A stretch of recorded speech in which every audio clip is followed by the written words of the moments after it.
बाबा कौम कायद-ए-आज़म मोहम्मद अली जिन्नाह की हमशीरा मादरे मिल्लत मोहतरमा फ़ातिमा जिन्नाह के इंतकाल के बाद भी इस सवाल का जवाब नहीं मिल पाया कि क्या इनकी मौत तबई थी या इनको कत्ल किया गया। फ़ातिमा जिन्नाह का इंतकाल पुरअसरार हालात में 9 जुलाई सन 1967 को हुआ। इनकी अचानक मौत की खबर ने मुल्क व कौम को हिलाकर रख दिया था। फ़ातिमा जिन्नाह की मौत पाकिस्तानी आवाम के लिए एक अजब कहानी थी। हालात व वाक़यात के पेश नज़र अमूमी तासुर यही था कि मोहतरमा की मौत तबई तरीके से नहीं हुई बल्कि इन्हें कत्ल किया गया।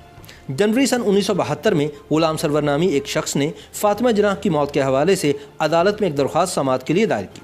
इस हवाले से अखबारात में शाया खबर के मुताबिक additional city magistrate Mumtaz Mohammad Beg ने गुलाम सरवर मलिक की दफ़ा 176 ज़ाब्ता फ़ौजदारी के तहत दरख्वास्त की समाअत के लिए 17 जनवरी सन 1972 की तारीख मुकर्रर की। गुलाम सरवर मलिक ने अपनी दरख्वास्त में कहा था कि मैं पाकिस्तान का एक शहरी हूँ और मोहतरमा फ़ातिमा जिन्नाह से मुझे बेइंतहा अक़ीदत है। मरहुमा कौम की मामार और अजीम कायद थी। इन्होंने तमाम ज़िंदगी जमहूरियत और कानून की सरबुलंदी के लिए जिद्दोजहद की।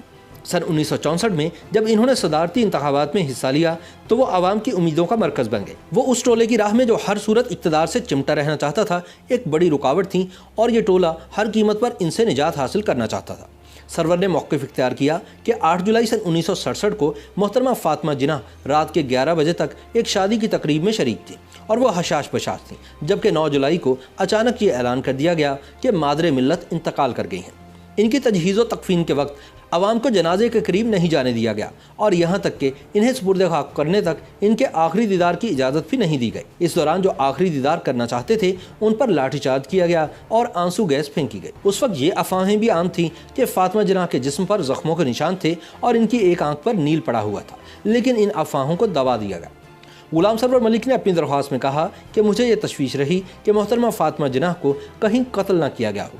बादशाह हसन शेख और दीगर मुअज़्ज़िज़ अफराद ने इस सिलसिले में अपने शकूक व शुबहात का इजहार किया और ये मामला मुल्की अखबारात में नुमाया सुर्खियों के साथ शाया हुआ और इस पर इदारिये भी लिखे गए।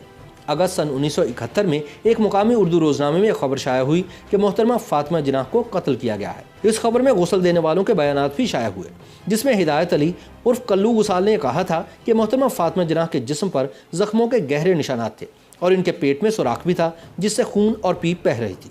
गुसाल ने कहा था कि मोहतरमा के खून आलूद कपड़े उसके पास मौजूद हैं, लेकिन उस वक्त की हुकूमत ने ना तो इसकी तरदीद की और ना ही इस मामले में इंक्वायरी की हिदायत की गई। इसके अलावा इस मामले की दीगर गुसालों ने भी तस्दीक की थी। गुलाम सरवर मलिक ने इस सिलसिले में अखबारात की कॉपियाँ भी सबूत के तौर पर अदालत में पेश की। उन्होंने अदालत से दरख्वास्त की कि वो अपने खुसूसी इख्तियारात को बुरुकार लाते हुए मज़कूरा वाला हक़ाइक़ की रोशनी में अदालती तहकीकात करवाए। इस मुकदमे में अख्तर अली महमूद एडवोकेट पैरवी कर रहे थे। अगरचे इस केस का कोई फैसला न हो सका, लेकिन इस सानहे के कई अशरे गुजरने के बाद भी इस पर सवालात उठाए जा रहे हैं।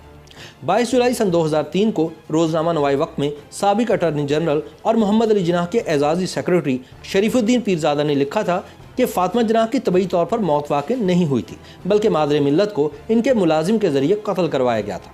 पीरज़ादा के मुताबिक फ़ातिमा जिन्नाह की रहलत के बाद इनके भांजे अकबर पीर भाई मुंबई से कराची आए। जब इन्होंने मिस फ़ातिमा जिन्नाह की वफ़ात के असबाब के बारे में आला हुकाम से पूछा तो वह इन्हें मुतमिन ना कर सके। अंग्रेज़ी रोज़नामा डॉन में शरीफुद्दीन पीरज़ादा का एक और इंटरव्यू शाया हुआ, जिसमें इन्होंने कहा कि कायद-ए-आज़म के भांजे अकबर पीर भाई ने अयूब खान से कहा था कि फ़ातिमा जिन्नाह को कत्ल किया गया है, मगर तहकीकात के लिए अकबर पीर भाई की दरख्वास्त मुस्तरद कर दी गई थी। वाज़ेह रहे कि अकबर पीर भाई भारत के मुमताज़ वकील थे और शरीफुद्दीन पीरज़ादा के बकौल इन्होंने अपने तौर पर तहकीकात करके ये नतीजा अखज़ किया था कि इनकी खाला का कत्ल किया गया। अकबर पीर भाई ने इस हवाले से अयूब खान से पीरज़ादा की मौजूदगी में मुलाकात भी की थी।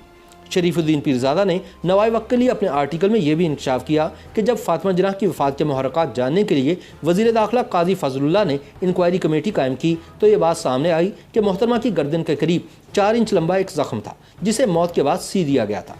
इसके अलावा इनके जिस्म पर कई चोटों के निशानात भी पाए गए।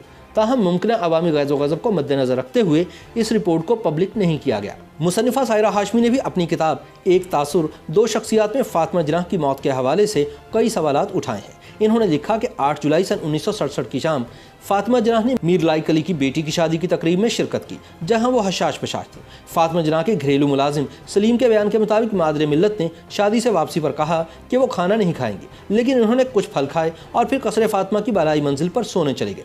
मोहतरमा का उसूल था कि वो रोज़ सुबह उठकर चाबियाँ नीचे बरामदे में फेंका करती थी। जिससे मुलाजिम कमरों के ताले खोलते। 9 जुलाई के रोज़ मुकर्रर वक्त तक चाबियाँ न आईं तो घर का मुलाजिम परेशान हुआ। उसको तशवीश लाहक हुई। इसी असना में इनकी मुलाजमा भी ड्यूटी पर पहुँच गई। सूरत हाल का पता लगने पर उसने कहा कि खुदा न खास्ता मोहतरमा की तबीयत ख़राब न हो। वो भागती हुई कसरे फातिमा के नीचे वाले कमरे में गई, जहाँ चाबियों का एक इजाफी गुच्छा रखा था। इत्तफाकन उनमें से एक चाबी मोहतरमा के कमरे को लग गई। इस दौरान सर गुलाम हुसैन हिदायतुल्लाह की अहलिया को भी बुलवाया गया। चुनांचे जब इन लोगों ने मोहतरमा के कमरे का दरवाज़ा खोला तो फातिमा जिनाह को मुर्दा पाया। ऐसे में ये सवाल तो बनता है कि रात को हशाश बशाश नजर आने वाली फातिमा जिनाह नींद के दौरान ही क्यों कर इंतकाल कर गई। उस जमाने में कंबाइंड अपोजिशन पार्टीज़ के सरकर्दा रहनुमा नवाबजादा नसरुल्लाह खान ने भी बारहा ये कहा कि मोहतरमा फातिमा जिनाह को कत्ल किया गया है। नसरुल्लाह खान का मौक़िफ़ था कि IG पुलिस ने मादरे मिल्लत के कत्ल पर जानबूझकर पर्दा डाला। उनके मुताबिक साबिक सेक्रेटरी खारजा मियाँ शहरियार खान की वालिदा, जो कि फातिमा जिनाह की बेहतरीन दोस्त थीं, इस हवाले से बहुत से हक़ाइक़ जानती थीं। बादअज़ा शहरियार खान की वालिदा ने भी अपनी याददाश्तें लिखीं तो इन्होंने बताया कि फातिमा जिनाह की मौत का सरकारी सबब दिल का दौरा बताया गया। ताहम इनके हालात ज़िंदगी के मुताले से ये बात कभी भी सामने नहीं आई कि वो कभी आर्ज़ा क़ल्ब की मरीज़ा रही हों। इस बुनियाद पर बहुत से लोग ये कहते हैं कि मोहतरमा फातिमा जिनाह को कत्ल किया गया था। इन्होंने अपनी किताब में लिखा कि जब मैं फातिमा जिनाह के घर गई तो मुर्दा हालत में थी और इनके इर्द गिर्द बर्फ़ के ब्लॉक्स रखे हुए थे। फातिमा जिनाह के चेहरे पर नीले रंग के धब्बे थे, ख़ास तौर पर बाईं आंख के करीब। इलावा जी मादरे मिल्लत की बेडशीट पर थोड़ा सा खून भी लगा हुआ था। अब मुझे ये नहीं पता कि यह खून उनकी आंख, नाक या मुंह से निकला था। कराची के कई महाजिर रहनुमा आज भी ये कहते सुनाई देते हैं कि फातिमा जिनाह को मौत से एक रात कबल शादी की तकरीब में जहर दिया गया, जिसके बाद वो अपने घर पहुंचकर दम तोड़ गई। ताहम उस ज़माने के अखबारात में ये खबरें भी शाया हुई कि मोहतरमा फातिमा जिनाह को अयूब खान के गुमाश्तों ने इनके ज़ाती मुलाजिम के जरिए कत्ल करवाया। YouTube पर गूगली न्यूज देखने के लिए youtube.com की सर्च बार में गूगली न्यूज TV टाइप करें। गूगली न्यूज के पेज पर सुर्ख रंग के सब्सक्रिप्शन वाले बटन पर क्लिक करना ना भूलिए। YouTube पेज पर अपलोड होने वाली वीडियोस से बाखबर रहने के लिए बेल आइकन पर क्लिक कीजिए। आपको हर नई वीडियो के बारे में नोटिफिकेशन मौसूल हो जाएगा।